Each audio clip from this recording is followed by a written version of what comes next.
Nous revenons en forme et gonflés à bloc, contaminés par la fièvre du sport. Quoi? T'as pas fait Bashicast aussi? Je le refais? Ouais. Je le refais. Ouais, s'il te plaît, ouais. Oh, ça m'aurait pas plu ça.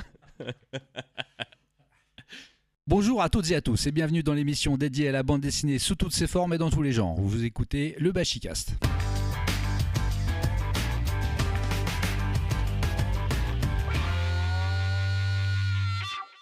Nous revenons en forme et gonflés à bloc, contaminés par la fièvre du sport des Jeux Olympiques et Paralympiques. D'ailleurs, pris par les Jeux, je suis allé chercher quelques anecdotes drôles qui se sont déroulées aux Jeux Olympiques d'été. Et oui les gars, attends. Alors, Parce que pour démarrer cette nouvelle saison de podcast, je vous propose un petit quiz. Ah merde. Ah Et oui, oui, comme ça direct. d'entrée de jeu. Ok. Alors, Je suis mauvais en d'abord, sport. je vais vous présenter les deux candidats qui vont s'affréter torse-poil et la dague entre les dents. Le premier arrive du confin de la Pologne où le sport national est tourné vers les alambics. Le lever Ainsi- de coude.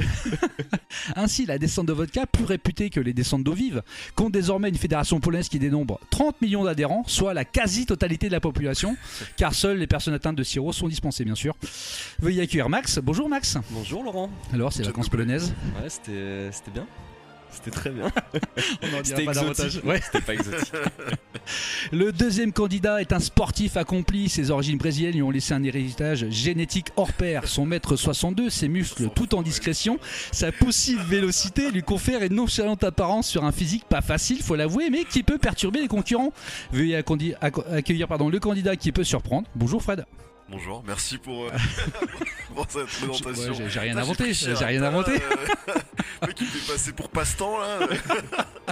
Allez, on est parti pour le quiz les gars, vous êtes prêts? Ouais. Alors bien sûr, celui qui a le plus grand nombre Alors, de points a gagné. Je tiens à rappeler, tu te rappelles la dernière fois qu'on a fait un quiz? Oui. Comment ça s'est terminé? Alors j'ai Un échec adapté le colossal. quiz pour que vous ayez au moins des chances de Je gagner. sais même pas si on va diffuser le quiz Non. tellement- Non, on l'avait fait en off. C'est moi qui ai Donc gagné, en là, plus. vous avez des chances de gagner puisque en fait les réponses sont ouvertes. Donc je vous écoute. Dans La course du siècle dessinée par Munuera, qui Toussaint évoque les Jeux de Saint-Louis et la victoire d'un marathonien qui a fait la plus grande partie du parcours en voiture. En quelle année était-ce? 1902. Et pour toi? 1903. Et c'est toi qui gagne car c'était en 1904. Ah, tété! Vous étiez bien les gars, vous étiez bien, voilà. Et voilà, Voilà. le boss. Et toi J'écrase tout le t'as fait monde. juste, t'as fait un Ouais. plus 1 parce que Ouais, c'est ça. J'aurais rien dit. c'était le juste prix pour lutter. Ouais, mais j'écrase. Allez, un point pour Fredo. Aux Jeux Olympiques de Berlin en 1936, l'américaine Marjorie Gestring devient la plus jeune championne olympique. Quel âge avait-elle? 16. 8. Ah, Non, 16, c'est encore toi qui gagne. Mais non, mais je déconne. Ah ouais. Y a pas de place à la. Non, à la non. boutade, Ah à la, non. non, à la Y a que le Ah galijade. non, ça peut être bon. Hein. Il y a que le Parce que talent qui c'était compte. 13 ans. Elle a gagné au plongeon, elle avait 13 ans là. J'allais dire cette jeune 14, fille. tu vois. Ah ben dommage, Bon, t'aurais dû dire dommage. 14. Ouais. J'ai perdu. Ok. 2 points pour Fredo. En 1964 Ouais, au jeu c'est pas de un concours, Tokyo. Précise-t-il Je suis après avoir concentré. 2-0. Je suis concentré là. Il y a 2 euros pour Fredo, donc c'est pas un concours. En 1964, aux Jeux de Tokyo, les sœurs Press d'origine russe pulvérisent les records et deviennent championnes olympiques. Mais des doutes sont prononcés quant à leur féminité. Aux JO de Paris de cet été, la boxeuse turque Iman Khelif devient Non, championne olympique. algérienne. Elle était pas turque? Je crois Non. qu'elle était turque. Algérienne. D'accord, ok, autant pour moi. Donc algérienne, Bon, ça me Iman rend point, Khelif ça. devient Ouais. championne olympique. Mais elle est la cible, elle aussi, d'une controverse identique à celle des sœurs Press. Attention, quelle célèbre autrice a fait l'objet d'un cyberharcèlement la concernant? J.K. Rowling. Bien, J'ai pas eu le temps de excellent. répondre. Ah bah il fallait, hein, faut Ok, être véloce. d'accord. Hein. Je savais pas que c'était une question de rapidité. Ah, là pour le coup, il y avait qu'une seule réponse, fallait y aller. Ok, d'accord. Donc 2-1. Lors des JO de 1968, un Suédois est entré dans l'histoire pour avoir été le premier. Le premier quoi? Le premier à se présenter en retard pour le 110 mètres haies. Le premier à être disqualifié pour dopage à l'alcool. Ou le premier à mourir embroché par un javelot. Embroché par un javelot. Ok. La une. Eh bien, ni l'une ni l'autre, c'était Ah, le c'était premier la deux. disqualifié pour dopage à l'alcool. Ah, Eh oui, C'est- à l'époque ça C'est existait. ce que j'ai dit. Ouais. Non, bah t'as dit la 3, le premier à mourir Ah ouais embroché par un javelot. Ah, ok. Bon. J'ai voulu C'est tenter. pas clair, il est pas clair ton quiz. Non, mais j'ai Et donc- voulu tenter une. Et en fait, le contrôle antidopage venait d'être inventé cette année-là, et le mec avait voulu boire 2 bières pour se détendre. Mais Échec. c'est pas du dopage. À l'époque, c'était considéré comme du dopage Ah ouais d'alcool. Ah, Oui, putain. bah, C'est les un Polonais. handicap. Enfin, Bah, c'est un handicap. Non, pardon. Je veux Oui, dire, mais c'est- clairement, on est d'accord, mais non, pas c'est cette un époque. Vous êtes prêts pour la dernière? Dans Astérix aux Jeux Olympiques, comment Astérix parvient-il à gagner? La course. Il s'est gavé de potions magiques, en 1. Tous les concurrents sont disqualifiés pour avoir triché, en 2. Et où Obélix a frappé tous les concurrents. La La 2. 2. Tous les concurrents sont disqualifiés pour avoir triché. Ouais. Exactement. Allez, match nul, bravo les gars. Quoi, match nul Quoi, match nul Vous savez pas compter ou quoi T'as là gagné, allez. Mais on est Je te l'accorde. Ça va pas ou quoi Mais ça va pas ou quoi là? Bien, allez, c'est parti pour ce nouveau Bashicast qui est centré cet été, en tout cas sur les lectures de cet été, pardon, parce que on a lu pas mal de choses cet été, on a rattrapé pas mal de lectures en retard, notamment des séries manga que tu nous avais parlé, Fredo, ou aussi des comics. Et donc, qui veut commencer sur sa lecture d'été? Qui a lu quoi d'ailleurs? Bah Max, pas grand chose. Bon, je dois admettre devant nos auditeurs que je suis un peu à la ramasse niveau lecture. Mais j'ai fini une série. Et quelle série j'ai fini? Bonne nuit Poun Poun. Ah. Que tu nous avais conseillé, il me semble, en... Bah au précédent. C'était un sur coup de cœur? Non, c'était pas un coup de cœur. Non, c'était les mangas qui nous ont. Ah oui, qui nous avait marqué Ouais, ouais, tout à fait. dans nos vies. Bah effectivement, il m'a marqué aussi. Hein, il T'as m'a fait toute la marqué, série? J'ai fait toute la série Ouais. et c'est colossal. C'est juste... alors, pour le podcast, je me suis un peu renseigné, je suis allé faire des recherches et... je suis allé chercher des avis sur le manga parce qu'il est assez controversé entre guillemets. Il est assez dur dans son traitement, dans ce que ça raconte. Donc c'est une tranche de vie d'un jeune garçon au début, il a 8 ans je crois. Et on le suit jusqu'à l'âge adulte, sur plusieurs phases de sa vie comme ça. Et effectivement il y a des scènes hyper dures du quotidien, violence conjugale, viol. Ah oui, tu l'avais dit d'ailleurs, mais Ouais. Enfin, il y a plein de choses qui sont compliquées, mais qui font partie de la vie. Et je suis Qui tombé. devrait quand même pas faire partie de la vie, mais. Non, enfin oui, mais je veux dire ouais. qui arrivent dans la vie, dans le quotidien. Et en fait, les avis sont assez partagés sur le manga. alors Beaucoup il avait, ne vont pas au bout, par exemple. il avait impacté Fredo et toi alors? Ah, moi aussi, mais alors il tombait assez bien dans ma vie. Je l'ai plutôt bien accueilli. Mais effectivement, c'est un manga hyper dur. Et beaucoup de gens arrêtent la lecture ou ne vont pas forcément au bout ou ne saisissent pas. Enfin, c'est un peu entre guillemets élitiste que je vais dire, mais qui saisissent pas l'ampleur du manga et ce qu'il veut raconter sur notre société, et sur nos vies, sur l'humain. Et donc beaucoup de gens, j'ai l'impression, passent aussi à côté. Alors ça peut être une question de timing, de mood, de plein de choses. Moi, je l'ai cueilli, j'ai savouré, j'ai apprécié chaque page. C'est donc l'histoire de Poun Poun, un jeune garçon qui vit déjà dans une famille dysfonctionnelle. Le père a quitté le foyer parce qu'il a été violent envers la mère. La mère semble avoir beaucoup de regrets dans sa vie, dont Poun Poun. Il a un oncle au chômage qui vit chez lui parce qu'il a nulle part où aller. Et qui remplace un petit peu la figure paternelle. Il est même plutôt bienveillant avec Poun Poun d'ailleurs. C'est un personnage plutôt sympa avec lui. Mais à côté de ça, il est dépressif, voire suicidaire. Et ça impacte aussi encore sa famille. Et une galerie de personnages qui ont tous leurs problèmes. Il y a très peu de lumière dans ce manga. Le personnage de Poun Poun d'ailleurs évolue de manière hyper détestable. C'est un garçon qui est clairement dérangé, qui a des espèces de pensées intrusives qui vont lui dire de tuer des gens, d'arracher des membres. Enfin voilà, il est hanté par une voix qui elle-même se dit être Dieu et le pousse. Enfin le pousse, non, parce qu'il cède jamais vraiment à ses pulsions, mais le pousse à faire des choses atroces quoi. Ouais. Et donc on suit ce garçon qui va évoluer d'abord à l'école primaire, au collège, au lycée et ensuite dans la vie d'adulte. C'est un manga, c'est une série en 13 tomes et clairement il y a 2 phases. Je pense qu'Asano il s'est fait surprendre par la narration et je pense qu'il n'avait pas tout prévu, donc il est parti sur d'autres trucs après, à partir du tome 6 ou 7. Il y a un truc qui se déclenche autour d'une secte notamment, je ne vais pas en dire beaucoup plus, mais qui prend une place importante dans les... Tu trouves qu'il savait pas où il allait? Parce qu'il l'annonce un peu dès le début. Enfin oui, c'est vrai qu'il en parle un peu au début, mais...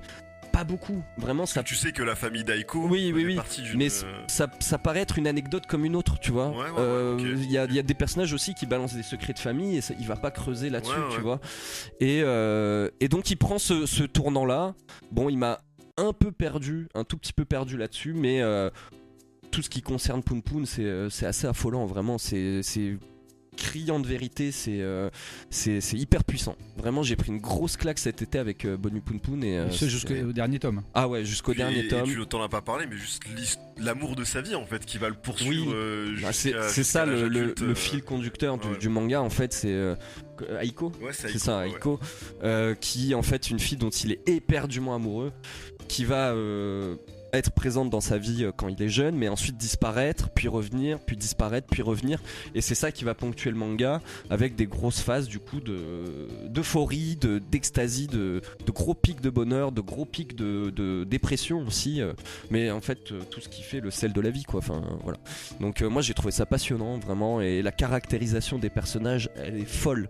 Il n'y a aucun personnage qui se ressemble. Ils ont tous une personnalité hyper propre à eux-mêmes et fidèles à eux-mêmes aussi. Ils s'y tiennent, même s'ils sont dans l'erreur, les personnages ils foncent dans l'erreur et ils font que des conneries, mais c'est ce qui arrive aussi à plein de gens. Ce qui est intéressant dans ce manga, je crois, c'est graphiquement aussi le traitement des personnages. Ouais. Le traitement des personnages, Poon Poon est représenté comme un petit oiseau, donc en fait. Comme tout le reste de sa famille. Ouais, c'est ça. Toute la famille est représentée alors comme ça. Alors que le reste de la population. Normal. Et normal, enfin représenté normalement. Et la force d'Asano, c'est qu'il représente Poon Poon de manière humaine, comme les autres personnages, au pire moment. Ah ouais. C'est, enfin voilà, j'ai parlé des dérives qu'il y a dans ce manga. Il y a une scène qui est assez violente pour lui. Il va le représenter en humain à ce moment-là, quoi. Et ça fait un vrai choc, parce qu'en fait tu t'attends à ce qu'il continue à faire le petit canard, sauf qu'en fait là il le décrit comme un humain, et c'est là où ça impacte encore plus en fait ce qui lui arrive. Et voilà, il y a une intelligence dans le dessin, dans le découpage aussi, il y a des doubles planches magnifiques, enfin il est sur la description de la ville, sur l'architecture, sur tout ça. Enfin, pour être allé au Japon avec Fred en mars, il y a des lieux que j'ai reconnus, qu'on a visité et que j'ai reconnu. Enfin c'est assez hallucinant, vraiment il est très fort là-dessus aussi. Bah oui, bah écoute, voilà. Bonnie Poon Poon, faut que je m'y mette alors aussi, parce ouais. que voilà, je suis le dernier de ne pas l'avoir lu, mais ça marche. Mais par rapport à juste faire la petite parenthèse sur la ville, ce qui est intéressant c'est qu'en fait il a modélisé toute la ville de Tokyo sur son ordi. Ah d'accord. Et en fait ça lui permet après de c'est pour ça que ça fait hyper réaliste. Ah ouais, clairement, après il y a vraiment du photoréalisme, des photos qu'il a retouchées. Ouais, mais ça. voilà, il y a beaucoup de mangas qui font ça, le photoréalisme là. Il y en a de plus en plus. Ouais. Alors, la BD sur le manga, moi non plus. Le manga sur l'avocat là. Exactement, j'allais dire ça, Kujo l'implacable de Shoei Manabe. Ouais. Ah, parfois ça me sort un peu du. Moi aussi. Est-ce que c'est pas une façon d'économiser sur les. C'est certain, j'imagine. Sur la rapidité des planches. Ouais, bien sûr. Ouais, je sais pas si. J'imagine qu'il faut travailler avec des assistants. Mais oui, c'est un gain de temps parce que t'as juste un c'est un copier-calque. Après, c'est de la supposition le gain de temps. Mais je me dis, bon, je vois pas. C'est pas très joli. Non, c'est hyper réaliste, du coup, ça l'est trop en fait. Mais Asano rentre pas là-dedans, je tiens à le préciser. Ça reste. Il en use un petit peu. Il en use un peu, ça se voit, mais. Ça jure pas autant que dans Kujo ou dans la série d'avant Ushijima. Oui. Très bien. Et toi, Fredo, alors alors moi cet été j'ai lu pas mal de choses. En fait j'étais un petit peu dans un trip démonologie parce que j'ai relu le tome 1 de Damsemol de Spurrier, puisqu'il y a le tome 2 qui est sorti. Et en fait il se trouve que tu t'es dit Spurrier, je vais me faire du alors après j'y suis pas arrivé comme ça. On a eu la chance d'avoir Talbot. Exactement, Brian Talbot qui est venu au Festival BD d'hier au mois de juin. Et qui m'a dédicacé donc un tome de Hellblazer. Et en fait, quand j'ai eu ce tome dédicacé, ce Constantine dessiné sur la couve, je me suis dit mais il est temps de m'y remettre, parce que j'avais déjà lu le début de la série, j'avais pas tout lu il y a plusieurs années. Et j'ai senti que c'était le moment de me replonger en fait dans cette série. Et tu t'es tout fait. Et je me suis. Là, il me reste le Spurrier. Oui, ça, c'est le Spurrier. C'est le dernier. Mais c'est le dernier, mais en fait, il manque Milligan dans la chronologie. Donc j'attends que Milligan sorte en France pour après finir avec Spurrier. Faut préciser que c'est quand même un sacré exploit. Hein. Parce que la collection Hellblazer, il y en a une dizaine. Une dizaine, je pense, d'auteurs différents, mais c'est des pavés, c'est des intégrales. Hein. 30 balles le tome aussi financièrement, je l'ai. Heureusement qu'on a remis ce perso. Et donc il s'agit, on l'a dit, de Hellblazer, qui était publié depuis 88 jusqu'en 2013 et qui continue là récemment avec. Alors je suis pas très bien calé dans le, tu sais, le nouvel univers de Ouais. chez DC. C'est DC 52 ou un truc comme ça. Non, Ou, enfin, quand C'est le nouvel univers d'ici, je crois Non, qu'ils ont c'est, créé. New 52, mais ça c'était en 2015, c'était par là. Ouais, c'était mais des- maintenant, ouais, voilà, maintenant du coup Constantine est dans cette réalité-là. Ok. Après la fermeture de Vertigo, mais bon, voilà, ça pour dire que voilà, il y a une nouvelle série de Constantine que je n'ai pas lue. Moi, j'ai vraiment lu la série d'origine qui a été créée par Alan Moore. Mhm. Notamment, Ouais. et la première apparition de John Constantine, qui est le personnage principal d'Hellblazer, C'est c'est dans. dans un tome de Swamp Thing. Tout à fait. Voilà, Ouais. créature du marais, que j'aimerais bien relire d'ailleurs après ma Oui, ma alors moi session, j'ai lu les deux premiers, enfin par Len Wein et Bernie Wrightson, voilà, et qui est absolument incroyable. exactement. Repris par Alan Moore d'ailleurs. Tout à fait, suivant, ouais. Pour lequel d'ailleurs j'ai pas eu beaucoup de. J'adhère moins déjà. Ah ouais, l'univers t'étais d'Alan d'accord, Moore, t'étais moi, moins fan, ouais. clairement. Mais c'est génial son film. Hein, ouais. Ouais, c'est très cool. Donc je m'y mettrai, je pense, après, quand j'aurai vraiment fini. Parce que le personnage de Constantine apparaît là-dedans. Il apparaît dans Swamp Thing. Et tout il à a fait. tellement marqué les esprits Ouais, qu'ils l'ont décidé consacré. de lui consacrer une série entière. Ouais. Donc pour l'anecdote, parce que parmi mes lectures estivales, il y avait aussi les livres de sang de Clive Barker, qui est un roman, un recueil d'histoires courtes. La série devait s'appeler Hellraiser en fait à la base.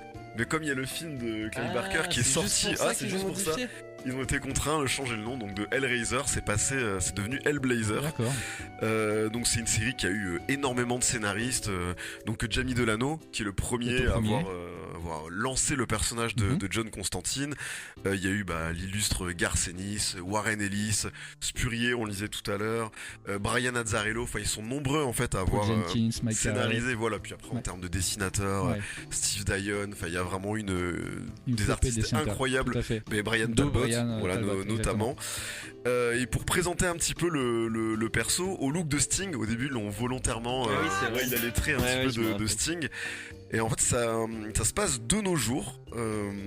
Puis c'est un peu un anti-héros, antipathique, il est égoïste. On le reconnaît facilement à son trench beige, il fait que fumer des clopes. Et en fait, c'est un être qui flirte avec l'occultisme et la magie. Donc on est vraiment dans une BD avec des démons, des possessions, etc. La magie noire. Tout à fait. Et sauf que voilà, c'est pas un héros comme on l'entend, c'est le vrai anti-héros. Enfin, c'est un gros connard. On l'appelle d'ailleurs l'arnaqueur, ça fait partie de ses surnoms. Parce qu'il n'hésite pas en fait pour servir ses intérêts s'il peut te tuer en fait pour s'en sortir, il n'hésitera pas une seule seconde. Et ce qui est intéressant, mais qui rend quand même la lecture assez difficile, c'est que l'univers de Hellblazer en fait est en phase avec les actualités politiques du moment. Oui, Donc, le tout premier, c'est les années 80. Voilà, c'est Thatcher, non ouais, voilà, c'est Thatcher, exactement ça. donc c'est compliqué, Oui. surtout quand t'es pas familier avec la politique anglaise, Ouais, puisque tout ça à se fait. passe en Angleterre. Mais c'est génial parce que tu découvres un certain contexte, et le personnage de Constantine d'ailleurs vieillit donc en même temps en fait que la série sort au fil du temps.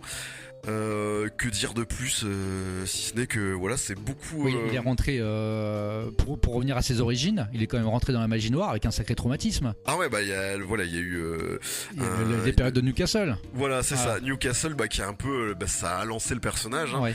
Une espèce de session d'exorcisme qui s'est très très mal passée, qui a fait une victime, notamment une jeune fille, une victime qui va le hanter tout du long. Elle va revenir, mais systématiquement, elle sera là quasi jusqu'au bout. Et il y a surtout un autre fait qui a marqué à la fois le personnage de Constantine et les lecteurs, c'est qu'il va être confronté à la mort par le biais du cancer. En fait, à force de fumer, il va choper le cancer. Et pour lui, ça va être compliqué parce qu'il a déjoué Et les plans machiavéliques de moult tous les démons. Et Donc il a attendu. Il va se dire, il est attendu en plus. Là, d'ailleurs, il s'en sort comme ça. Enfin, il y a une espèce de putain d'entourloupe de malade. Mais voilà, il va malgré tout réussir à déjouer la maladie. Je dis pas comment, si vous souhaitez vous y plonger. Donc c'est une série très dense, c'est une très très longue série. Faut quand même, faut quand même s'accrocher.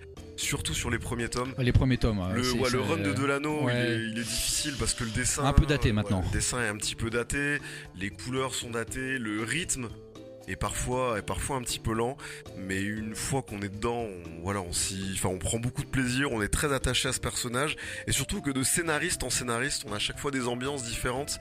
Je pense notamment au run c'est le run de Azzarello, qui m'a beaucoup fait penser un mix entre du Tarantino et du 100 Bullets, donc on laisse limite de côté le côté magie noire ouais. pour un côté un petit peu hard-boiled.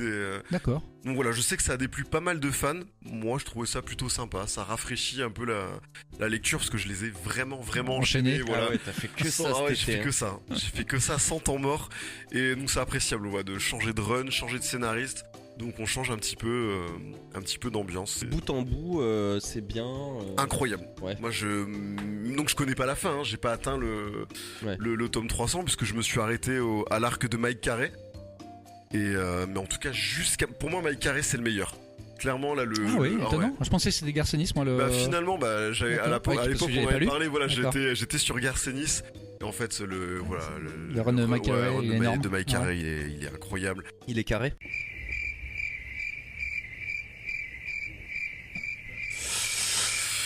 Ok, voiture agio. Non, il est incroyable parce qu'après justement l'arc de Azzarello qui est très hard-boiled, là on revient un peu, c'est un retour aux sources. Il est parti aux États-Unis, là il est retourné en Angleterre, on retourne dans un délire très magie noire et voilà, c'est magnifique. J'en profite, on recroise quand même parfois d'autres personnages de l'univers Vertigo. On va recroiser Sandman, on va recroiser Death qui est sa sœur je crois. On croise The Swamp Thing bien évidemment qui fait quelques apparitions. Donc voilà, c'est une œuvre incroyable. Je sais pas quoi dire de plus si ce n'est que lisez. Très bien, donc t'as rattrapé ton retard là-dessus. En tout cas, une lecture que t'avais délaissée il y a longtemps. Il y a très longtemps, à l'époque où ça sortait chez Panini. Ouais. Et donc là, tout est sorti chez Urban et j'attends la fin. Fin avec grande impatience. Ok. Super. Alors moi les gars j'ai lu du roman, notamment je me suis refait chez un bouquiniste les romans de Koontz. Vous connaissez le frangin de Stephen King. Koontz, voilà, exactement. Parce que j'ai lu beaucoup de Stephen King à l'époque quand j'étais gamin. Et je suis tombé par hasard sur un roman de Koontz quand j'étais minot. Il s'appelle Spectre, qui m'avait traumatisé celui-ci. À l'instar de Brume d'ailleurs de Stephen King, celui-ci m'avait secoué, c'était un recueil de nouvelles. Et donc chez le bouquiniste, je suis tombé sur 2 romans que je ne connaissais pas de Koontz, qui sont Miroir de sang et Midnight. Et donc là je me suis fait plaisir, voilà, je me suis fait et c'est énorme. Alors pour resituer un petit peu Koontz, c'est donc la période de Stephen King. C'était un maître de l'horreur comme John Saul aussi à l'époque. C'est un peu daté, faut l'avouer, parce que c'est l'horreur quand même des années 80-90 avec des auteurs qui avaient une vision du futur, en tout cas de la technologie. Il y en a aussi chez Stephen King, mais beaucoup plus chez Koontz. Ça sentait, il voulait être limite de l'anticipation, qui maintenant paraît vachement daté quand même.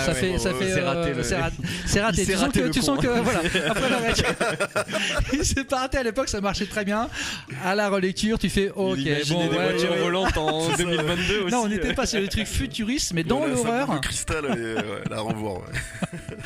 Et donc voilà, il y a toujours une part de voyance dans les récits d'horreur. Ils imaginent des choses où l'essor exponentiel des technologies, c'est ce qu'ils ont essayé de faire en tout cas, imaginer quelque chose d'extrapoler l'horreur dans des confins encore inconnus, et ça marchait souvent, on l'a vu chez King ou Saul, et donc là je me suis fait donc deux romans, donc Midnight, Midnight c'est l'histoire, ça c'est génial, il y a une sorte de, pour celui-ci il y a c'est une petite ville des États-Unis qui est la proie d'un scientifique, un génie de la science, qui possède d'ailleurs une société qui a une emprise mondiale et qui tente de créer l'humain parfait, le surêtre. Débarrassé d'ailleurs de ses sentiments, parce que lui pense que les sentiments entravent l'être humain. Débarrassé de ça, ils deviennent des surhommes. Une grosse dose, une grosse seringue qui injecte une sorte de liquide verdâtre qui sont censés transformer les gens. Donc toute la ville est transformée, quasiment toute la ville. Il y a donc c'est voilà pas le pitch d'un Stephen King. Tu sais, avec dans la forêt avec les extraterrestres, il y a une. Tommy Knockers. Oui, Tommy Knockers, non? Alors je l'ai pas lu celui-ci. C'est différent, non, c'est pas trop ça. Non. Ah ouais. Non, pas les Tommy Knockers, c'est dans l'avion.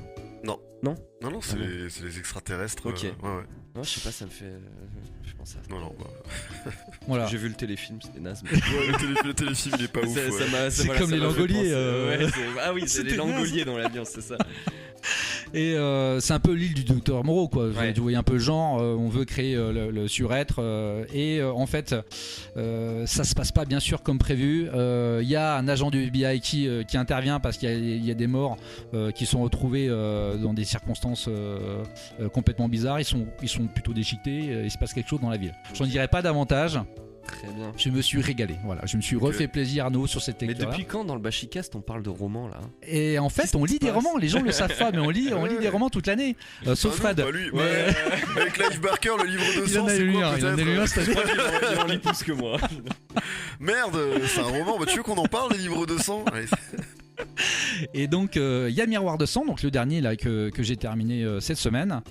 C'est l'histoire d'une femme qui a des visions et elle a la capacité de voir des meurtres qui se produisent à distance.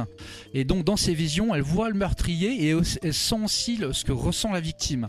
Bon, c'est quand même un don. donc la souffrance. La souffrance, c'est quand même un petit peu don relou. un peu relou, il faut Ouais, l'avouer, qui est quand même pas super agréable.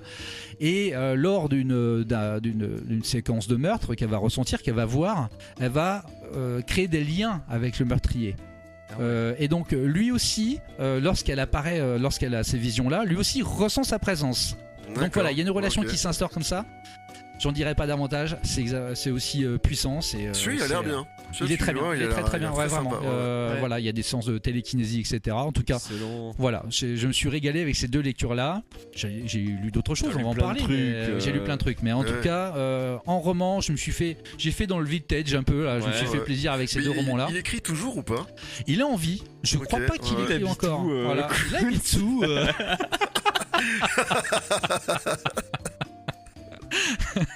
Alors lui, pas aussi. Désolé, tirant, quand même. Il est private toujours joke. Et donc voilà, il a encore envie. Il écrit. Je crois pas qu'il écrit, mais il a fait Ouais. plein de romans. Les gens le connaissent parce qu'il a été adapté au cinéma moult fois. Ouais, ouais. Il a fait Il y a une la série Odd Netflix, Thomas. non C'était lui, Odd Thomas. Je sais pas si vous vous souvenez de Thomas. Si c'est avant 90, non, Laurent, tu le sais. Ah, moi, ça me dit Mais rien non, du tout. vous vous rappelez de l'acteur qui joue, je crois qu'il s'appelle Tchekhov dans Star Trek, le russe. Le russe. Non, dans- moi Star Trek, j'ai que le. Ah ouais, film, oh là là, mais c'est pas possible. Non, non. Alors, il y a eu dans les derniers Star Trek, il y a un acteur américain qui jouait le russe dans la mais saga. celui Il est qui est décédé, mort, il est écrasé décédé, par écrasé sa par sa voiture, voiture. Et c'est lui qui interprétait. Je vois, ok. Voilà, dans une série, dans un film fantastique, donc l'adaptation d'un roman de Kuntz. Voilà. Mais J'ai il quand a même- été. mais j'ai quand même l'impression qu'il a toujours été dans l'ombre de Stephen King. Parce qu'on Bien retient- sûr, on mais bien retient sûr, King, on retient. Barker Ouais. allait un poil plus, Ah ouais. mais c'est vrai qu'il non, il a été. En effet, King, il a monopolisé le marché pendant des décennies, des années Et encore, 80, encore aujourd'hui. 90 c'est et vrai que ça encore reste, aujourd'hui, ouais. on en parle King. Alors beaucoup moins parce que t'en lis même toi les derniers, tu les lis, je crois, les Stephen King. Alors je les achète. Ouais, je les ai pas encore lus. C'est vrai, c'est Voilà. ce que je disais. Enfin, on me les offre, mais je suis Non, pas... je crois que suis c'est quand pas même à jour, moins ouais. percutant maintenant. Ouais. Ou alors la mode est passée. Il faut aussi que. C'est un peu plus hardboiled. Alors enfin, ouais, il y c'est a- ce que j'allais dire. Moi, ce que je lui reproche aujourd'hui, si on peut parler un petit peu de Stephen King, Mais on c'est est là qu'il pour est... ça. Ouais, il a viré un peu plus thriller polar. Ouais, polar. En tout cas, sur les derniers que j'ai lus, je pense à Mister Mercedes. Ouais. Et il y en a eu deux autres dont j'ai oublié le nom. Ah, je l'aime moins sur ce que... Moi, c'est l'horreur, voilà. Moi, c'est ça Ouais. qui me plaît, L'horreur, le chez lui. fantastique, et ouais, ouais, bien ouais. sûr. Donc là, ouais, j'étais un petit peu moins... Mais Ouais. ça, c'est parce qu'il a arrêté de boire. Hein. Oh, Il je- devrait je- reprendre. Hein. Pas sûr qu'il taquinait la bouteille, mais. Bon, voilà, en tout cas, c'était d'excellentes lectures. En tout Ouais, cas, ouais. en roman, je l'ai fait dans le vintage, j'ai rien lu d'autre. Si, j'ai lu d'autres romans, mais on va pas en parler là. Qu'est-ce que tu as lu d'autre Je crois que tu as lu du Landfuss. Oui, je me suis relancé là-dedans grâce aux intégrales de Soleil. Puisqu'ils ont relancé absolument toutes les séries en intégrale. Donc une intégrale égale 4 tomes. Donc il y aura à peu près 2 intégrales pour chaque série. Oui, à part c'est ça. peut-être Troll de 3 qui a Ah beaucoup oui, plus de oui, tomes. c'est vrai. Je me suis relu juste l'Enfeuse de 3, l'arc Ah, principal. tu t'es pas fait sexy Je pensais que tu avais fait sexy aussi. Non, non. Je ça vois va. bien me faire Ouais, moi aussi. sucer. T'as la blague de bof.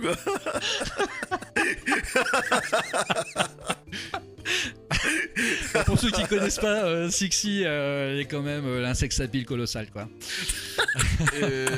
Putain, mais il a remis une couche en plus. Mais non, il y a des gens qui connaissent pas. J'explique. Il y a Xixi et c'est Sian, sa sœur, c'est Ouais, ça. Sian, Voilà. je crois. Voilà. Et La brune et la blonde. Ouais. c'est bien, c'est très bien. Ouais, c'est Ah, c'est de la fantaisie pure et dure. c'est de la fantaisie, potache, drôle, Ouais. plein d'actions, trash un peu aussi. J'avais oublié Bien cet sûr. aspect Ouais. assez Sanguinolent, trash. Hein, ouais. le troll, je sais Grave, plus le comment troll il s'appelle. Ouais, tout velu là, tout Ouais, marrant. Ouais, je sais plus comment il me rappelle s'appelle, plus de son mais nom. enfin voilà, il y a des Phébus. scènes. Phébus, ouais, c'est ça. Et ben non, c'est vachement bien. Donc ça vieillit bien, parce que moi alors, j'ai mes souvenirs graphiquement- j'ai mes souvenirs de gosse. Hein. Graphiquement, Oui, c'est dans ça a les- été un peu c'est- violent ouais, les premières ouais, pages. ok. Je me suis dit ah ouais, quand même, j'avais oublié. Mais bah oui, graphiquement, bon, Tarquin, il est donc c'est de Harleston et Tarquin. Hein, faut aussi remettre l'église au centre du village. Et c'est excellent graphiquement. Bon, c'est un petit peu daté, mais ça va super bien avec le récit en fait. Son dessin est parfait pour le récit et ils forment une espèce d'osmose à tous les deux où ça marche du feu de Dieu quoi.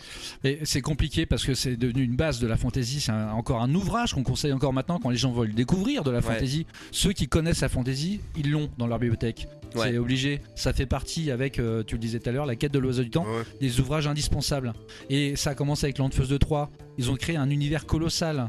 Qui était complet en 8 tomes. Ils ont poursuivi avec l'Anfeuse des étoiles. Ouais. Puis l'Anfeuse Moi j'ai Odyssée. plus de mal. Hein, avec, Ouais, l'Anfeuse des l'Anfeuse étoiles, j'ai eu du mal. ça, j'ai Alors commencé après, à- j'ai continué parce que j'étais fan, mais en effet. Ah, moi j'ai lâché. il y a- Allez, Ah ouais, je suis t'as pas- lâché là. Je suis pas allé plus loin. J'avais fait après Gnome de Troie, Oui, qui est une version oui, humoristique, humoristique pour les un peu des plus jeunes, jeunesse. voilà, tout à fait. Et après Troll de Troie, mais non, Pour revenir à Gnome de Troie, j'ai une anecdote à la librairie.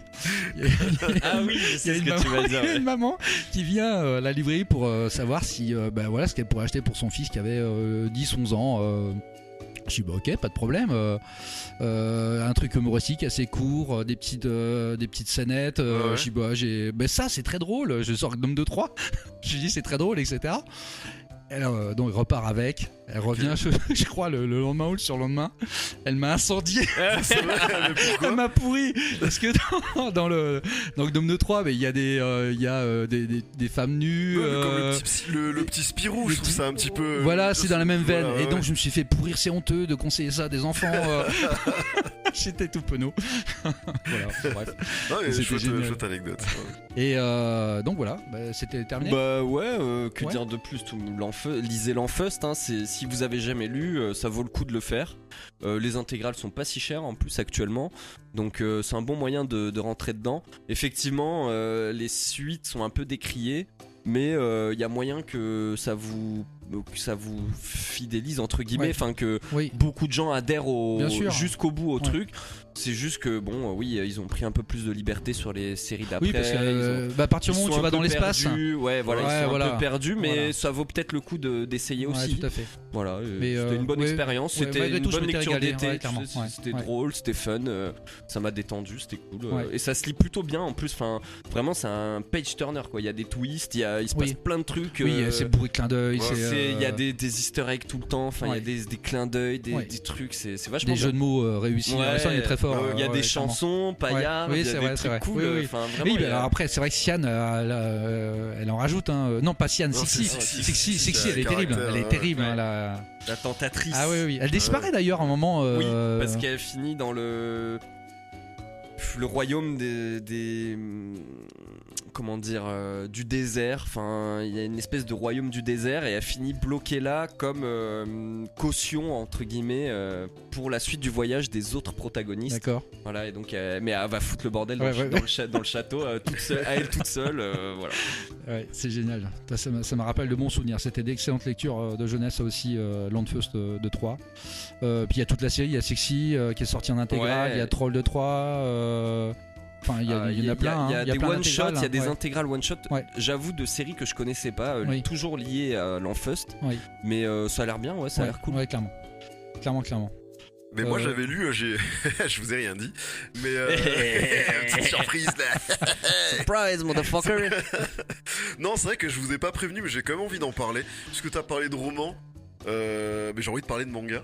mais un manga qui C'est n'est quoi plus, le rapport mais qui n'est plus édité en Ah, fait. d'accord, Et ok. c'est pour ça que je voulais pas en parler à la base. D'accord. Mais je me dis allez pourquoi pas, on est en Ouais. mode papote, Yes. tranquille. Et Qu'est-ce que tu t'es fait? j'étais Tu t'es vraiment- refait ou tu t'es fait? Je me suis refait. Ah Parce d'accord. que je les ai trouvés d'occasion. Tu vas pas nous reparler de The Crow quand même. Non, non, non, non. Non, ce gros manga. Non, j'ai trouvé en fait les Devilman de Ah Gonagai. oui. D'occasion à un très bon prix, donc malheureusement c'est un manga qui n'est plus édité mais qui est cultissime. Si vous n'avez pas l'occasion de le lire, Moi j'aimerais bien. regardez l'adaptation Netflix, Ouais. l'animation qui est réactualisée, ça se passe de nos jours, qui est incroyable. Et donc j'étais vraiment dans un délire démonologie à fond, puisque c'est une histoire en fait de démons, hein, où donc j'ai pas précisé, donc Gonagai qui est le papa de Goldorak. Voilà, pour faire simple, pour le situer, il a créé d'autres séries, je pense notamment à Cutie Honey. C'était sorti chez nous dans les années, je crois, fin 70, début 80, ça s'appelait Chéri Miel.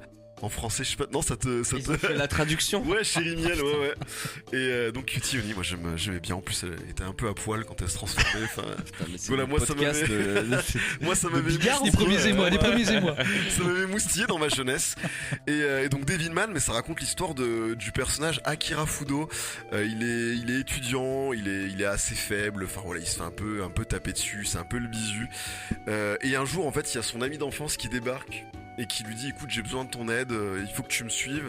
En fait, il l'amène chez lui et il lui fait comprendre en fait que les démons existent et ils vont prendre petit à petit possession des humains pour reprendre leurs droits. En fait, les démons ont existé dans le passé, ils ont disparu et bon, ils veulent revenir sur Terre. Et en fait, il va par le biais d'une messe noire, un sabbat en mode il y a un gros concert de métal, sacrifice, etc. Il va transformer son pote Akira en Devilman, donc mi-homme mi-démon, pour qu'il puisse combattre en fait ces démons et sauver la planète Terre. Faut, Alors, dit faut comme ça, préciser que Gonagai c'est quand même pas le roi du scénar. Hein. À chaque fois c'est toujours un peu bancal. Ouais, après c'est les années 70. Remarque, il y avait déjà Kazuo Uematsu qui publiait, Ouais. mais alors certes le scénar est très basique, très manichéen. Par contre, il va Après très, j'aime très bien, loin, hein, j'aime il va- beaucoup Devilman. Hein, Ouais, mais... puis il va très loin dans la violence, dans la sexualité. Enfin, c'est une œuvre quand même jusqu'au boutiste. Et j'ai pris beaucoup de plaisir à le relire. Je l'avais déjà lu, j'ai ensuite vu donc l'adaptation Netflix. Et voilà, je profite de ce podcast un peu particulier. Pour remettre en avant. Voilà, pour remettre en avant Gonagai et surtout Devilman qui est incroyable. On le trouve encore hein. Il est encore édité? Non, c'est plus Non voilà, c'est plus édité. Tu l'as trouvé, Donc, tu l'as trouvé toi, à très bon prix, parce que malheureusement il y a beaucoup de gens qui spéculent dessus. Oui. Donc si vraiment vous réussissez pas à tomber sur le manga, regardez l'animation Netflix, elle est très Qui n'a rien à voir. Hein. Ah, faut c'est le la même... préciser. si, c'est la même histoire. Ah, Oui c'est la même exactement- histoire mais l'animation, Ah, enfin ouais, le dessin. n'a rien à voir. Voilà, le dessin chara-design n'a n'est rien pas à le voir même. avec le dessin. Et même en termes d'animation, c'est très particulier. Ouais. Faut- Moi, ce que je reprochais à cette série, parce que je l'avais vu à sa sortie, j'étais pas passé à côté, mais elle m'avait laissé un sentiment un peu bizarre de trop rapide. Ça passe un peu du coq à l'âne constamment. Et Ouais, le rythme rythme est est assez frénétique quand même. effréné. C'est vrai. Et ça Ouais, va hyper vite. Et je crois qu'en plus, ça a fait 13 épisodes. Ouais, c'est très court. C'est très hyper court. Mais t'as quand même des T'as scènes un chocs. postulat de base.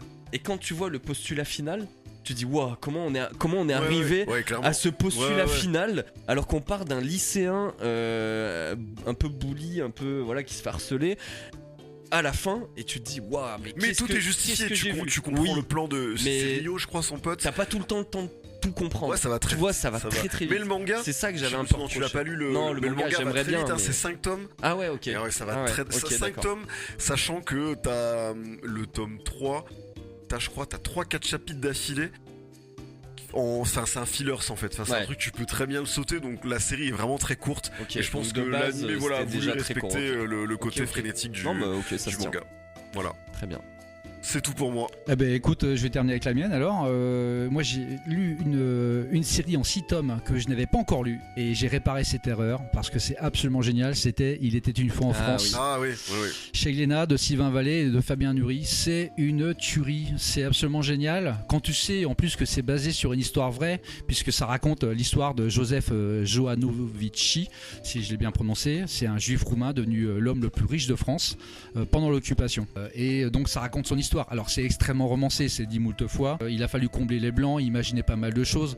Malgré tout, la base, la substantifique moelle, elle est présente, hein, puisque ça s'appuie sur des faits, sur des procès qui ont eu lieu. Alors, il faut raconter un peu cette histoire qui est absolument incroyable. C'est ce juif qui est ferrailleur en fait. C'est un homme qui part du bas, de la France d'en bas, comme l'a dit notre cher Premier ministre. C'est un homme qui a des idées. Et donc, il a réussi à s'élever en collaborant d'abord, faut le dire, avec les nazis. Il a, lorsque les Allemands sont arrivés, il a établi quelques marchés, quelques connivences avec les Allemands qui lui ont permis très rapidement de s'enrichir, au détriment bien sûr du peuple juif, lui qui était persécuté. Et donc il le sait qu'à un moment il y aura la fin de la guerre, il y aura des procès, il y aura des gens qui devront rendre des comptes. Il le sait tout ça, il le sait dès le départ. C'est un garçon qui est extrêmement intelligent, qui s'entoure d'ailleurs extrêmement bien, puisqu'il a une collaboratrice qui s'appelle Lucie Fer, on l'appelle, parce qu'elle travaille dans le fer. Et elle est incroyable parce qu'elle est absolument retors. Elle appuie Joseph dans toutes ses décisions. Elle est terrible et le duo fonctionne à merveille. Les associations, toutes les magouilles sont terribles et de fait véridiques. Et donc quand il comprend que ça va le mener quand même très loin, tout ça, il s'enrichit, il a des milliards qui n'arrivent même pas à planquer, il a des planques un peu partout, ça déborde de partout, les billets dépassent de partout, il sait pas quoi en faire. Et donc il comprend qu'il doit s'acheter une virginité en tout cas, et il participe au réseau de la résistance, il tente de rentrer dans la résistance, il finance la résistance, et donc il mène un double jeu. C'est ça qui est intéressant en fait, c'est un homme tu sens qu'il a des valeurs, qu'il tente de s'enrichir d'un côté parce qu'il a vécu dans la pauvreté et qu'il est devenu riche, il a établi quelques valeurs, mais oui, enfin il s'est fourvoyé très rapidement en fait, c'est dommage, il s'est fourvoyé. J'imagine que la série elle apporte des réponses, mais il aide la résistance pour se couvrir absolument de futures répercussions. Tout à fait. Sincèrement, non. Il le fait sincèrement. Mais pas sans intérêt. Mais pas sans intérêt. C'est ça c'est là où il y a le problème en fait. Tu sens qu'il finance les réseaux de la résistance parce que il n'aime pas les Allemands non plus. Il a aucune sympathie pour eux. Il a aucune sympathie pour l'idéal national-socialisme. Il a envie vraiment que les Allemands partent, mais il va devoir rendre des comptes et puis il veut aider donc les réseaux de la résistance. Il sait très bien malgré tout que son double jeu, à un moment il devra rendre des comptes, et notamment il y a un juge qui s'appelle le gentil qui va le poursuivre, qui le poursuit, qui le persécute. Le juge qui est un homme droit, qui a une droiture exemplaire, lui aussi va se fourvoyer, lui aussi va passer du côté obscur pour coincer Joseph. En tout cas, c'est absolument passionnant. Je dis pas comment ça se termine, c'est passionnant. C'est en 6 tomes, c'est une série très courte qui cartonne. J'avais pas lu la série à l'époque, j'étais un peu passé à côté, je l'avoue. J'ai réparé cette erreur cet été, je suis extrêmement content parce que j'ai dévoré les 6 tomes et c'est un ouvrage qu'il faut recommander absolument pour la complexité du scénario, pour le dessin qui est superbe. C'est une petite pépite à découvrir absolument. Ah ouais, tu m'as vraiment convaincu là. Voilà. Autant Max quand il parle d'une BD, ça me passe jamais, au-dessus, tu dis jamais mes coups de cœur. J'ai bu tes paroles, Lolo. Alors bois ceci parce que j'ai terminé par celle-là. J'avais dit que j'allais terminer par Il était une fois en France, c'est faux. J'ai lu aussi Les Liens du Sang. Il y a que des surprises ce soir. Le twist. Donc Les Liens du Sang, tu nous avais parlé aussi. Toi tu nous as parlé des Liens du Sang aussi, je crois que c'était non, c'était Max. C'était moi. On l'écoute jamais. Tu vois la preuve, tout le monde s'en fout de ce que je dis. Mais la preuve que non, puisque je t'ai écouté et donc je me suis fait la série Les Liens du Sang jusqu'au tome 15. Il en manque 2. Oui, exactement, ce sera en 17 tomes. Donc le tome 16 apparaît, je l'ai noté le 16 septembre, donc très bientôt. J'ai hâte de le lire parce que c'est absolument incroyable, c'est aux éditions Kiun. Alors j'avais lu les 2-3 premiers quand on avait fait l'émission, voilà, et après j'ai tout avalé. Ça se lit, il faut le dire très rapidement. Ça se lit très rapidement. Il n'y a pas beaucoup de texte. En revanche, les visages, les personnages, il y a une tension dans chaque page qui est colossale. Tu tournes les pages très rapidement, ça se vit vite, mais tu ressens. Alors qu'on est presque dans la ligne claire. Enfin, je trouve qu'il n'y a pas grand chose. Oui. Le mec en 3-4 coups de crayon. Oui. Il dessine des visages. Tu sens sur les visages cette tension, cette pression, cette angoisse. Pour rappeler, si vous n'avez pas écouté la dernière émission, Les Liens du sang, ça raconte l'histoire d'un jeune homme qui vit avec sa mère, qui est extrêmement possessive. C'est peut-être pas le bon terme d'ailleurs, parce qu'elle a poussé le curseur de la possession extrêmement loin. Ça, voilà. Elle aime tellement son fils qu'elle veut le protéger absolument, elle le surcouve et elle va commettre un acte absolument incroyable, atroce. Et ça va bien sûr perturber fortement le jeune homme, qui va voir sa mère dans un premier temps. Il va vouloir la protéger, en tout cas prendre une petite distance au début, puis il la protège, puis il reprend une distance, il comprend vraiment qui elle est, etc. C'est extrêmement complexe. Parallèlement à ça, lui aussi, il a une histoire, il commence à avoir une relation avec une jeune fille pour qui il a beaucoup de sentiments, mais comme sa mère le couvre extrêmement, va pas forcément apprécier, etc. J'en dis pas davantage. Voilà, vous avez compris le scénario, c'est la relation entre un fils et sa mère. Il y a une tension permanente, il y a des twists à chaque tome, enfin des twists, en tout cas une intrigue. C'est un page turner en fait. Ouais, un page turner incroyable, tu peux plus le lâcher. Donc j'ai hâte de terminer les deux tomes. En tout cas, il y a le tome 16 qui paraît bientôt, le 17, j'espère, en début d'année prochaine. Voilà, donc Les Liens du sang à découvrir, donc Oshimi Shuzo chez Kiun. Tout à fait. Et bien voilà, merci les gars donc pour ces lectures d'été, c'était pas mal. On a ça sert à, donc ces émissions, ça nous permet de rattraper des lectures. C'est ça. Là je vois, c'est un peu un épisode rétrospectif. Ouais, c'est ça. On relit des trucs. On le fait. Alors pour les gens qui ne savent pas, la librairie ne ferme pas, mais on part tous en vacances et on profite justement pour relire des trucs qu'on avait un peu délaissés. Qu'on n'a pas le temps de lire dans l'année. Exactement, tout à fait. Donc ça fait plaisir. Et bien on va passer au coup de cœur les gars. Yes.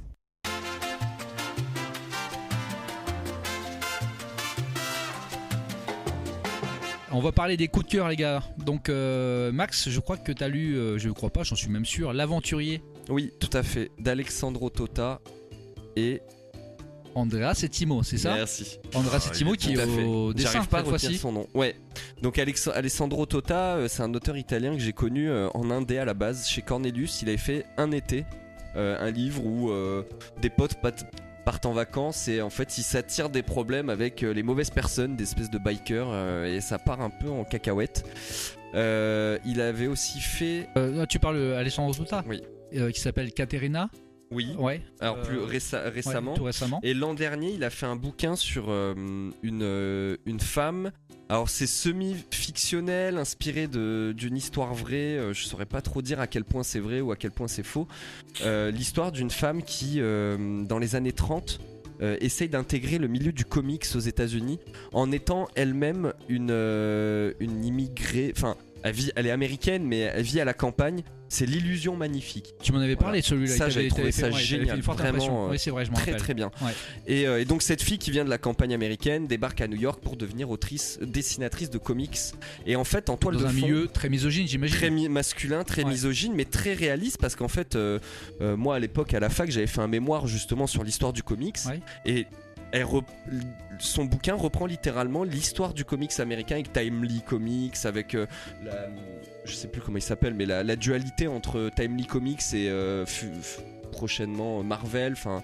Et cette fille, voilà, s'intègre à cet univers, à cette histoire vraie de l'univers du comics. Et donc là, il revient cette fois au scénario. Il dessine pas. C'est Settimo qui dessine, Andrea Settimo. Et moi j'aime beaucoup le dessin. Je sais que vous êtes moins. On a été moins emballés. Ouais, moins emballés. En revanche, le scénar. Le scénar, il est très intelligent. Moi, le dessin de Settimo me fait penser à Xavier Thomas Gilbert. Thomas Gilbert, pardon. Un sous Thomas Gilbert. Ouais, alors oui. Effectivement. En fait, moi j'étais hyper hypé par le projet. Je l'ai lu en Blade. Ce qu'on appelle Blade, c'est ce que les éditeurs nous envoient en avance pour lire un projet et ensuite le porter en quelque sorte.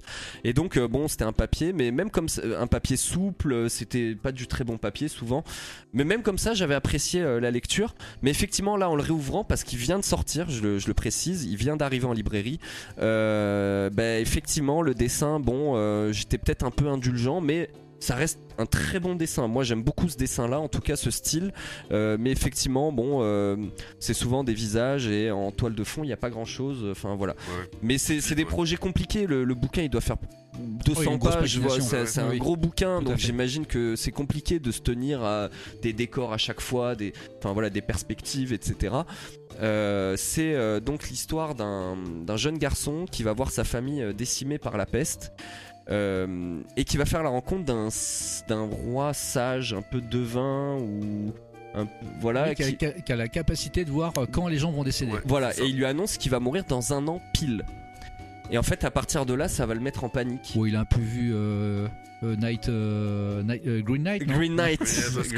Jusqu'à quel point c'est un peu le pitch de Green Knight, c'est vrai. Influencé, mais bon, là, c'est dans le récit arthurien. Là, c'est plus italien, c'est plus romanesque, on va dire. Et ben voilà, justement, il va vivre. Donc, c'est 1 an au maximum. Il va essayer d'accomplir un destin puisqu'il se considère déjà condamné, en fait. Il sait qu'il meurt dans 1 an, donc il a rien à perdre. Et donc il va tout part tenter. bille en tête, et il va lui arriver 1 milliard de choses. Là, je vois dans ta bibliothèque les Indes fourbes. Et ça me fait un peu penser à ça dans le sens où c'est improbable. Il va lui arriver que des trucs improbables, des enchaînements de situations qui vont le mener à un grand destin, en fait, finalement. Ouais, la comparaison se tient, ouais. Et voilà, et moi j'ai beaucoup aimé cette lecture, j'aime beaucoup la fantaisie. Enfin, c'est pas. Si, c'est de la fantaisie. Si, c'est un peu de la fantaisie. Il y a un peu de fantastique, médiévale, mais léger, un peu à la Jaworski, tu vois, où on sait que ça se passe dans un monde fantastique, mais il n'y a pas tant d'événements fantastiques que ça. C'est du cap et épée un peu. Enfin, il est très bon épéiste, et donc il y a pas mal de duels. Mais voilà, moi je me suis laissé porter par l'histoire. Et en plus je l'ai lu dans des conditions pas forcément favorables. Donc je me dis que c'est un bon bouquin. Si je l'ai aimé comme ça, je vois pas pourquoi. Ça m'a fait penser aussi à Macbeth. C'est-à-dire c'est l'histoire d'un destin. Si on t'avait rien dit, c'est ça. Est-ce que tu l'aurais fait toute malgré la question tout de l'album. Exactement. C'est toute la question d'album. Ça fait penser un peu à ça. Moi j'aime beaucoup ces questions un peu philosophiques sur le destin. Est-ce que donc il est vraiment condamné? Est-ce que du coup si il arrive à prendre son destin en main, est-ce qu'il peut pas aussi changer sa mort du coup, tu vois? On dira pas comment ça se termine, mais voilà. En effet, ça me fait penser, on est en freestyle aujourd'hui dans cet épisode à Chaos, qu'on est en train de regarder sur Netflix, une série sur la mythologie grecque, et il y a ce truc de prophétie dans la série. Alors vous êtes au début encore, mais après c'est encore plus important. Dans la série, est-ce que la prophétie même de Zeus, qui est le dieu tout-puissant, lui-même a une prophétie assez négative, et il se rend bien compte qu'elle est en train de se réaliser? Est-ce qu'il peut contrer cette prophétie ou pas en étant Zeus lui-même, quoi? Est-ce que tu précipites pas ton destin aussi fois, en essayant de lutter, est-ce que tu réalises pas justement la prophétie en essayant de lutter face à ce destin? Voilà, moi c'est toutes ces questions qui me passionnent. Et c'est ça qui était passionnant dans l'aventurier. Et le bouquin, il le fait super bien. Il amène ce personnage très loin. Et voilà, moi j'ai trouvé ça passionnant. Le dessin, moi j'aime beaucoup ce dessin. Il m'a fait penser à celui de Thomas Gilbert que j'adore. Et voilà, pas très plus. bien. Et cette histoire de destinée, c'est marrant parce que j'ai lu hier. Alors j'ai oublié le nom de la BD. Il y a eu une adaptation par Shyamalan. Sur la plage. Château de sable. Voilà, Château de sable. Oui, de Peters. Et tout à la fin, c'est exactement il y a ça une histoire aussi. qui est racontée, tu sais, sur un roi. On lui annonce qu'il va mourir et il décide de construire une forteresse autour de lui pour empêcher, en fait. Et voilà, ça me fait un petit peu penser à ça. Et c'est voilà, mais c'est un super album. Vous fiez pas trop à la couverture, j'avoue que. Moi j'aime bien la couve. Ah ouais. Moi pour le coup la couve m'a pas choqué non plus. Moi je suis sur ce noir et juste ce profil de personnage, ça rend pas. Je trouve que ça rend pas honneur au contenu et à la destinée qui l'attend. C'est vrai que ça fait très chevaleresque. Pour le coup tu t'attends à un récit en fait. Moyenâgeux, plus arthurien, effectivement. Quand tu l'ouvres, t'as pas trop ça, c'est vrai. Voilà. Lisez l'aventurier. L'aventurier, donc aux éditions Glénat, on l'avait pas dit. Voilà, très bon livre. Et toi, Fredo, donc c'était, je l'ai lu donc aujourd'hui. J'ai adoré. Et tu vas nous présenter. Donc Knitting Life de Tetsuya Tsutsui. Je t'ai laissé le dire. Hein. J'y arrive pas. J'y arrive pas. Aux éditions Kiun. Voilà, tout à fait, qui est un mangaka qui est, on peut dire, relativement connu, qui a déjà fait ses armes, notamment avec Prophecy, avec Manol, Poison City. Voilà, il fait essentiellement donc des thrillers peut dire des thrillers sociaux quand même. Ouais. Sociétaux. Sociaux. Ouais, sociaux, ça marche aussi. Sociétotalogie. Voilà, on en parlait tout à l'heure en off. Voilà, Poison City qui aborde la notion de censure que doivent endosser donc les mangakas. C'est assez compliqué. Voilà, il y avait une histoire un petit peu bizarre. Il a sorti le manga Manhole. Et Poison City raconte tous les soucis qu'il a eu liés à la censure. Et là sur Knitting Life, en fait, il s'inspire d'un fait qu'on a tous connu il n'y a pas si longtemps que ça, le Covid, qui nous a tous confinés. Donc les entreprises étaient en quête d'économie le plus possible, puisque le monde était en arrêt. Et donc il y a ce personnage principal dont j'ai oublié le nom. Alors, son nom c'est Kimori. C'est Kimori, ok, merci. Moi j'ai prénom, retenu les noms de base. C'est vrai que je me le suis pas noté. J'ai pas été bon élève cette fois-ci. Mais bon, on est freestyle, on est d'accord. Ce soir, c'est. Je suis déçu, j'ai pas eu mon petit. Le petit accent. Le petit accent japonais. Ouais, non, t'as pas matière là. Là, j'ai Tetsuya Tsutsui. Tu veux que je te le dise comment Je suis déçu. Mais c'est le freestyle. Pour la prochaine, je sortirai des noms avec l'accent. Voilà, pour en revenir au scénar, donc l'entreprise demande en fait s'il y a des employés qui seraient d'accord en fait pour partir avec un sorte de licenciement économique. Voilà, c'est ça, un licenciement à l'amiable. Le personnage principal se porte volontaire car il a une idée bien précise en tête. Il rêve de vivre comme un NEET, donc il y a vraiment des gens qui vivent comme ça au Japon, dire une personne qui vit cloîtrée chez lui et qui ne sort jamais. C'est vraiment en fait, un peu à la Hikikomori, tiens, avec l'accent, tu vois. Donc ce personnage a une condition quand même extrême. Ouais, voilà, c'est ça. Qu'il ne veut plus mettre un pied dehors. Parce qu'il a poussé, pour le coup, le côté ermite à mort. Ah ouais, à l'extrême. Donc là, il a agencé tout son appartement de manière très très ingénieuse pour ne jamais avoir à sortir. Voilà, il y a un système pour que le facteur lui dépose son colis. Il y a une petite sonnette. Voilà, le vide-ordure. Même lui, pour ses besoins naturels. Voilà, tout a été pensé, même par rapport à ses finances. Il a tout calculé. Il a déjà calculé sur combien d'années. Sur combien d'années il va pouvoir. Alors, ce que t'as pas précisé, qu'on apprend un peu plus tard, mais c'est qu'il a préparé son coup depuis 10 ans. Oui, voilà, c'est ça. Aussi. Donc il a des économies. C'est son rêve en fait. C'est son rêve. Voilà, il y a des gens qui rêvent de voyager. Lui, il rêve de rester chez lui. Ce que je peux comprendre. Mais carrément. Et effectivement, le confinement s'y prêtait à merveille. Donc on suit ce petit personnage qui est, je trouve, super sympathique. On s'y attache. Il est hyper attachant. Il vit sa petite vie tranquille et il va avoir un petit peu deux bouleversements dans sa vie. Le premier, ça va être sa voisine. Il va y avoir une jeune fille qui va de 19 ans, qui va emménager et qui, elle, va profiter du confinement pour streamer, en fait, pour jouer aux jeux vidéo en streaming. Et lui, ça va le chambouler parce qu'il se vit dans son petit cocon, c'est silencieux, tranquille. Et elle va se mettre à hurler. Jouer, les murs sont fins. Les murs sont fins, jouer de manière un petit peu bruyante. Et donc, il va, en fait... parce que je le dis, allez, je vais juste raconter ça. Il va, lui, se mettre aussi à jouer et essayer de lui dire, si je te donne assez de subventions, ce qu'on peut en fait... Ça, c'est énorme, ça l'a fait mourir de rire. On peut balancer des subs quand on regarde des streamers, pour que tu payes une cabine isolée, insonorisée. Donc voilà, j'en dirai pas plus, mais voilà, il y a une relation un petit peu particulière qui va se nouer entre ces deux personnages. Et parallèlement à ça, et je vais m'arrêter là, on va vite comprendre qu'il y a une personne qui essaye de rentrer chez lui, qui tente d'ouvrir la porte. Il y a un inconnu. Il y a un ou une inconnue. On ne sait pas encore. Et voilà, c'est le petit côté thriller. Et c'est là on retrouve la touche thriller de Tsutsui qui d'habitude est pleinement dans cette veine-là. Là, c'est un ouvrage un poil plus léger, mais qui est tout aussi plaisant. On l'a découvert là tout à l'heure. Ça va s'achever en 2 tomes. Voilà, parfait. Donc le deuxième tome va être très intense. Parce que pour le coup, on est curieux. C'est vrai que je m'attendais plus à aller 3-4. Oui. Là en 2 tomes, je pense que faudra y aller. Mais moi j'ai adoré ma lecture. Ça a été un véritable coup de cœur. Moi sur le papier, ça m'emballait pas. Mais voilà, je me suis bien planté. J'ai revu ma copie, j'en ai repassé en commande. Il a eu l'intelligence de changer de style aussi. Son style change de ton. De ton et un dessin un petit peu plus rond, un petit peu plus accessible, un peu plus doux. Moi je me demande s'il a pas étudié la question, s'il voulait pas devenir un tellement la réalité, c'est tellement bien raconté. C'est clair, parce que le gars raconte son quotidien, comment il a aménagé son je pense. appartement.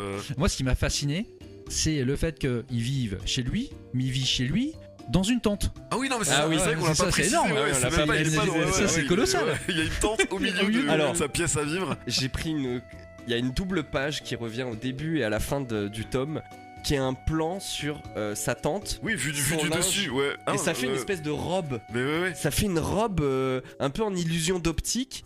Mais quand on regarde bien, ça fait la forme d'une robe un peu ancienne. Et j'ai trouvé cette double page magnifique, Fantastique. Ouais. fascinante. Non, puis, non, il a l'air bien en plus, ça a l'air confort, ça a l'air. Moi, franchement, à un moment, Je pose la question. à un moment, il discute avec la fille. Et la fille, elle lui dit: ah ouais, mais moi aussi, j'aime bien rester Ouais. chez moi, machin. Il dit: ah, je me sentais seul, je pensais que personne ne voulait ce mode de vie. Bah, moi, j'étais là, bah, moi, pourquoi pas on sait jamais. Mais... Moi, ça me sidère, mais c'est génial. Casanier. Ah ouais. Mais non, voilà, donc vous arrêtez pas la couve qui est quand même. Elle n'est pas réussie. Qui fait pas honneur en tout cas Non. au titre. Ni la quatrième de couve, je le disais tout à l'heure, avec Ouais. ce résumé imbuvable. Mais voilà, c'est Ouais, très très bien. on a validé ça- tous les trois, c'est vraiment Voilà, excellent. je pense Ouais, que ça très, peut très plaire à. En plus, c'est une série ouais, très courte, c'est génial, 2 ouais, tomes. voilà. Parfait, Ça, c'est une vraie à partir réussite. d'une quinzaine d'années. Et puis Ouais. comme j'ai mis, voilà, on écrit parfois des petits cartons coup de cœur. Voilà, j'ai mis pour celui-ci, pour les nostalgiques du confinement. Excellent. Voilà, si ça vous manque, voilà, Knitting Live vous fera plaisir. Très bien. Et ben moi les gars, je vais vous parler de Worm d'Edel Rodriguez, c'est aux éditions Bayard Graphique. Alors d'abord, j'ai voulu comprendre le titre parce que je comprenais pas en fait, je me suis un petit peu renseigné. C'est warm comme Warm. comme Comme le verre de terre, D'accord, voilà. ok. Et donc en fait, ça se passe à Cuba. On va suivre donc ce qu'a vécu l'enfance de Edel. Hein. C'est un Cubain qui a dû fuir Cuba, je vais y venir après. Et donc Worm, ça raconte vers ou vermine, c'est comme ça qu'étaient considérés les Cubains qui voulaient quitter Cuba. Des traîtres en fait. D'accord, ok. voilà. Ouais. Et donc ça part de là. Et donc Edel, il raconte son enfance dans un pays qui est frappé par les embargos américains et la présence aussi fantôme des soviétiques hein, qui sont toujours derrière pour soutenir donc le régime castriste. Une enfance où les libertés individuelles sont restreintes, voire garrottées. La débrouillardise quand un pays est frappé d'un embargo, c'est que il faut faire preuve d'une grande faculté d'adaptation, de système D, c'est de rigueur, car la population civile elle manque de tout, de produits de première nécessité, de matières premières. Le père d'Edel, il est photographe et il frôle. C'est quelqu'un qui est épris de liberté, hein, mais il fait ce qu'il peut.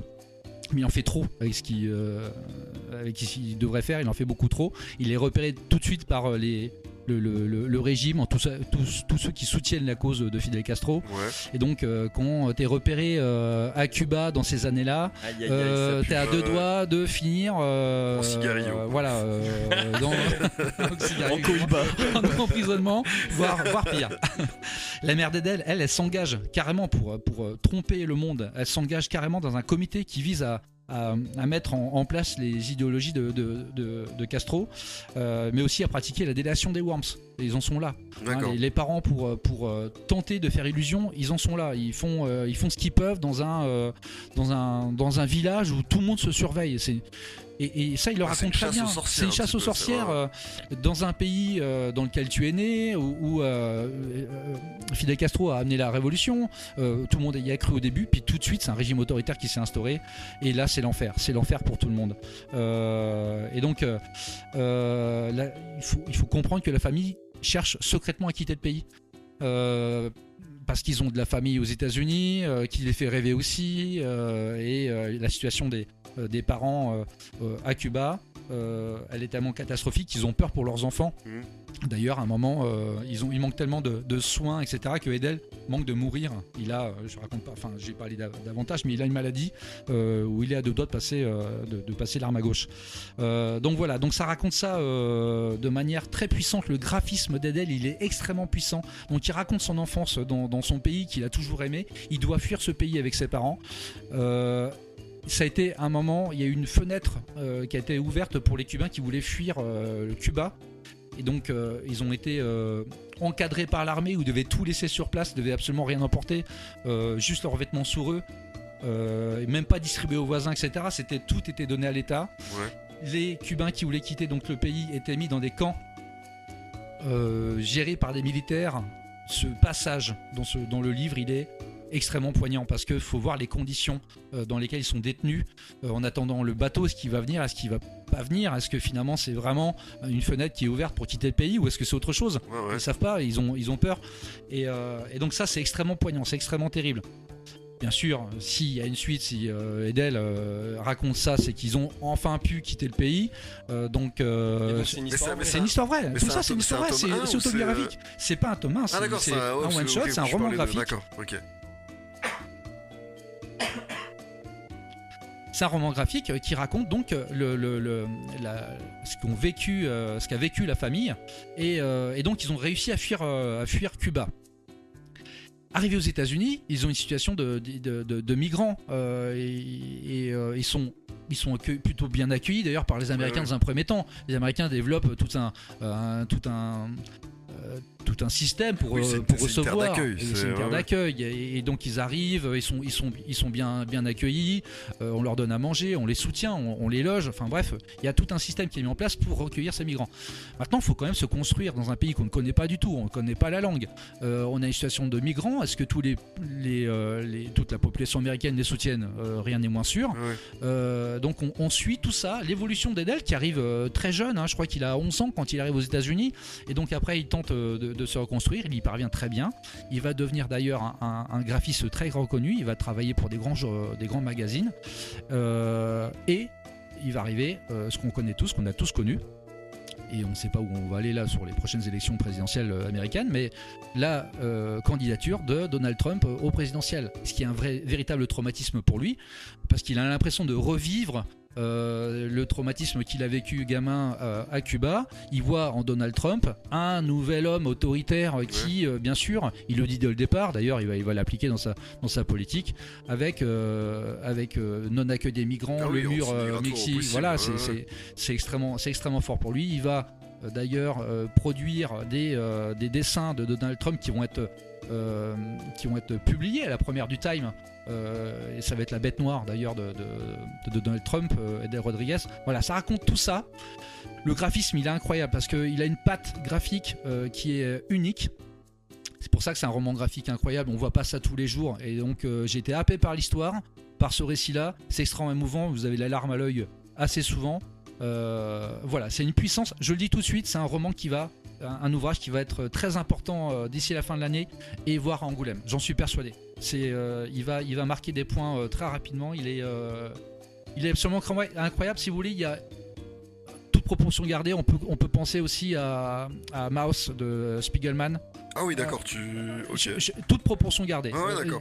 Dans la petite histoire, dans la grande, celle qui va raconter la grande histoire à partir de l'être humain qui va raconter de manière très simple, la plus simple possible, et ce qui fait toute la force en fait du récit, c'est ça. C'est un ouvrage incroyable à découvrir donc chez Bayer Graphics, ça s'appelle Worm. Eh bien, on va passer aux news.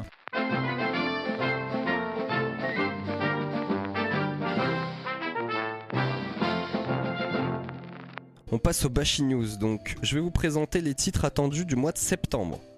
La sortie de l'épisode sera peut-être mi-septembre, donc il y a des titres dont je vais parler qui sont déjà sortis. Côté BD, le 11 septembre sort Les Contes de la Pieuvre, Fanny la Renoueuse. Excellent, le 4e tome, très attendu. Une série qu'on adore, un 4e tome d'une série polar qu'il faut absolument lire, constituée de one-shot en fait. Polar fantastique. Fantastique, ouais. Le 13 septembre, Adieu mon royaume. Alors je suis tombé dessus pendant mes recherches, c'est chez 6 pieds sous terre, par Marcel Chorgian. C'est un peu à l'aventurier en fait, ça ressemble un peu à ça, c'est des destins croisés au Moyen-Âge, d'un fou, du roi, d'un chevalier, d'une sorcière, et ça a l'air vachement bien. Ok, voilà. Très bien. Et le 18 septembre, Pillowman chez Glénat, donc Pillow comme le coussin. Un album que j'ai pu lire en avance parce qu'on a reçu aussi le Blade et qui est très très bien sur un homme qui devient un coussin, littéralement gagne sa vie en devenant un coussin. Il est encore chez toi le Blade, non? Oui, il est encore chez moi. Je l'ai pas vu passer. Non, je l'ai gardé du coup. Chier, alors, il est pas complet donc je sais pas la fin. Voilà. Mais il t'a donné envie en tout cas. Mais carrément, ouais, c'était vachement bien. Et ça sera une histoire complète. Côté comics, Le 6 septembre sort le 2e tome de Once Upon a Time at the End of the World chez Urban par Jason Aaron et Alex Stefenki.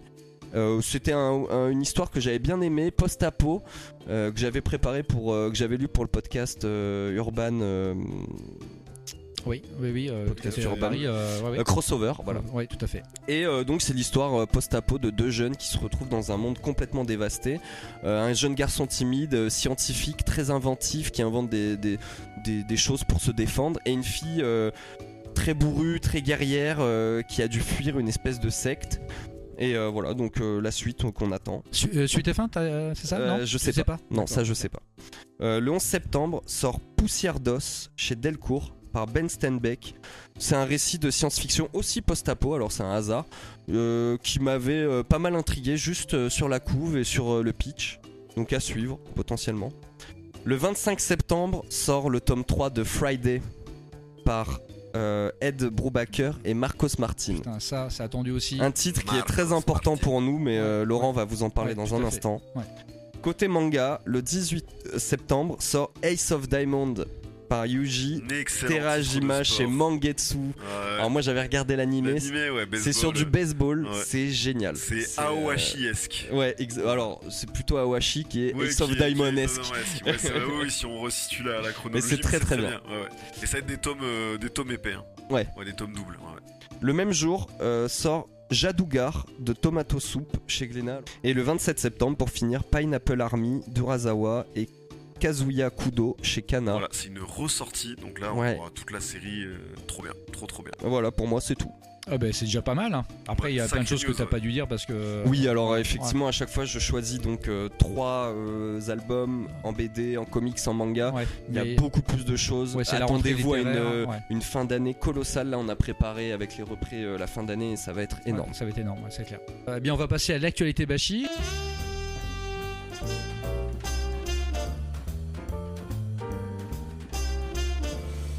Alors, bon, les dédicaces en librairie ont commencé d'abord sur les chapeaux de roue, puisqu'on a reçu tout récemment Brian Talbot, l'intronisé au Eisner Hall of Fame à l'occasion de la sortie du tome 5 de Granville chez Delirium. Donc ça, c'était pour le mois de septembre, et donc je vais vous parler du mois d'octobre. Attention, il est extrêmement chargé en dédicaces, jugez plutôt. Le vendredi 4 octobre, on commence par une nuit One Piece à la librairie Bashibuzuk Manga. C'est ça, avec Eiichiro Oda en dédicace. En personne. Oh, je précise, c'est pas vrai, parce que si jamais il y était... Tu redis encore une fois que les gens y croient. Non, c'est pas vrai. À l'occasion de la sortie du Joker 2, la librairie Bashibuzuk tient aussi un stand au cinéma CGR Université où vous pourrez retrouver des comics incontournables de l'homme qui rit. Donc on sera présent là-bas. Donc ça c'est le 4 octobre. Le 5 octobre, Serge Carrère sera présent pour une rencontre dédicace à la librairie pour la sortie de son dernier livre Gumtree aux éditions Soleil. En même temps, vous aurez Miles Hyman qui sera présent lui à la médiathèque André Labarrère pour le salon du Polar. Un aller-retour dans le noir. Si vous ne le connaissez pas, sachez qu'il a réalisé des BD sur des œuvres de Jim Thompson, Musso ou encore James Ellroy. D'ailleurs, autre auteur présent qui sera... James Ellroy sera présent à Pau. Alors, un aller-retour dans le noir. Voilà. Donc, voilà, notez bien les dates. Le 11 octobre, Marcos Martin, voilà, oui, Musta Vicente.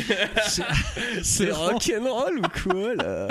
Seront présents à la librairie pour la sortie du tome 3 de Friday. Max en a parlé tout à l'heure, donc aux éditions Glénat. Je suis trop content. Moi aussi, parce que pour rappel, c'est le dessinateur de Private Eye, voilà, un ouvrage colossal qui nous avait marqué. Attends, on n'a jamais parlé d'ailleurs. C'est vrai. On va réparer cette erreur. Paraît qu'on va parler de masques. Oui, ce sera l'occasion. Au prochain Bashicast, en effet. Donc voilà, auteur très attendu, vous le devinez, puisque Friday aussi, un super comics teinté de fantastique, voilà, polar fantastique, on aime beaucoup. Le 18 octobre, très très grosse journée de dédicace, puisque nous recevrons 5 auteurs. Oui, monsieur, dame. Donc, c'est pour les 21 ans de Bashi. C'est pour les oui, c'est ça, c'est quasiment la même date. D'accord. Donc on recevra Getz, que vous connaissez pour le Polar Rip, qui sera présent avec Clotilde Goubeli, la dessinatrice de leur livre d'Inodyssée, donc un livre jeunesse à découvrir au Lombard. Léo Kievreus dédicacera son dernier ouvrage chez Matière, Split, la suite de Le Programme Immersion et Spécimen. Sir Pierre-Henri Gaumont, oui, je le considère comme un oubli. Ah oui. Voilà, nous fera l'honneur. Monsieur. Viendra donc pour nous parler de Son Slava 3 chez Dargo, dernier tome de la série qui est très attendu. Et enfin, l'Argentin Lautaro Fissmann prendra son plus beau pinceau pour dédicacer le livre Le naufrage du Voyager, réalisé à la peinture à l'huile aux éditions Ilatina. Un superbe ouvrage aussi qui a beaucoup marqué en fin d'année dernière. Vous l'avez compris, donc le mois est très chargé. Aussi, n'hésitez pas à nous contacter pour réserver un créneau. En revanche, ce ne sera pas possible, je vous le dis tout de suite, pour le salon Un aller-retour dans le noir. Si vous voulez voir My Simon, il faut aller sur place et tenter votre chance. Voilà, l'émission est terminée. Nous sommes heureux de vous retrouver et de partager avec vous nos coups de cœur et de parler à nouveau du 9e art sous toutes ses formes. On vous souhaite à tous une bonne rentrée, une bonne reprise et puis faute de bonne lecture. Ciao.